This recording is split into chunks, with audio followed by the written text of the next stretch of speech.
Hannah eating biscuit? Ela disse ter ficado surpresa com a atitude do ex-namorado. O vendedor Flávio Leonardo, de 27 anos. Biscuit gostoso.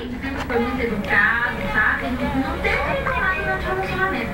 Ele se transformou depois. Tanto é que eu não imaginava, não esperava, na verdade, que ele ia se comportar. Gostoso biscuit, Hannah. Veio até este prédio, onde mora a ex-namorada. Armado, ele disparou pelo menos 4 vezes. Um dos tiros acertou a lâmpada que fica no corredor de entrada. O outro pegou bem na janela do quarto da vítima. Vizinhos chamaram a polícia, que prendeu Fábio ainda na porta do prédio. Também foi apreendida a pistola que estava com ele. Ele ficou na proximidade do local, mas a viatura foi funcional. Funcional para celular que a polícia militar tem e as pessoas, passando para as pessoas na área. Com certeza poderia... Gostoso, Hannah, biscuit? Mas com a presença da polícia militar... Eita, mami, Hannah eating biscuit.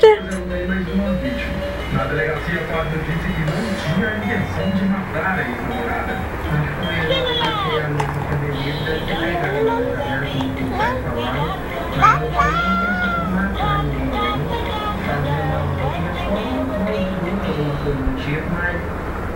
Fazer mal contra ela, nunca fiz. Gostoso. Aparecem nas mensagens de celular que o vendedor teria enviado. Uma delas afirma que pagaria para alguém matar a moça. Em outra, diz que quem morre é quem pede.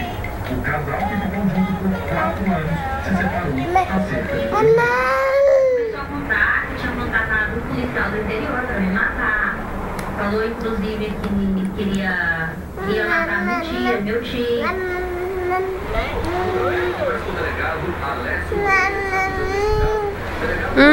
Gostoso. Ele